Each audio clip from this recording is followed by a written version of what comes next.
Hi, everyone. I'm John. I'm a PhD student here in the University of Cambridge, although not in engineering or anything like that. I actually study media. And to introduce our team, Adria actually does work in engineering. He's not here today, unfortunately. And the reason why we decided to do this project was because we were both very annoyed with how badly the New York City subway system works. It was so bad, in fact, that we thought, you know what, we need a way to quantify how our discontent, in a way. So what we do is make transportation maps, and we know that data is almost ubiquitously available pretty much everywhere, and you can really easily access it, but it's rarely ever used to inform asset management, infrastructure-related decisions, especially when it comes to transportation. And what does exist doesn't really scale, has low resolution, and so on. So the aim of our project was to demonstrate how large data sources, such as the Google Maps API, can be used to inform transportation-related asset management decisions. And specifically, we wanted to keep this simple, so we wanted to not reinvent the wheel, but basically make better tires. And the key technologies that we're using for this are, of course, the Google Maps API, so the application programming interface, for those of you who don't know, assuming very few of you. Python, specifically Gmaps, GeoTiler, and the matplotlib libraries, and OpenStreetMaps, which is an open source version of Google Maps for validation purposes.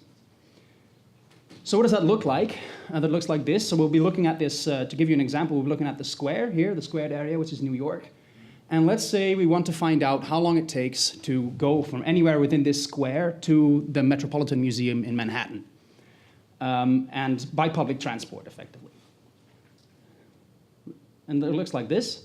So here you see that same area in the square, and the red areas are more than 90 minutes away by public transport from the Met Museum, which is here. And the green areas are less than 90 minutes away by public transport, and the greener the area, the closer they are. So this is a very simple example, but of course we can do much more, namely this.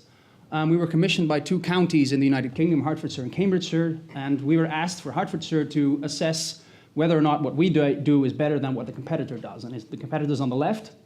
We're in the center with the same resolution as the competitor, and on the right is our map with a higher resolution, which of course, as you can see, looks much nicer. And for Cambridgeshire, we did an infrastructure criticality analysis. So that means that you see the purple routes there are basically critical roads and bridges and so on that lead to Addenbrooke's Hospital, which is located here.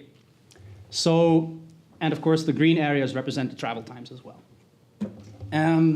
Okay, so we were very happy to say that this all worked very well, so we're upscaling the activities for now, going into consulting with Hertfordshire, Cambridgeshire, and also more private companies. So we're working on how to expand this idea, this proof of concept, on a larger scale, for example, by overlaying it with, let's say, rental price data, so that you can map how long it takes to get somewhere vis-a-vis how expensive it is to rent a place somewhere.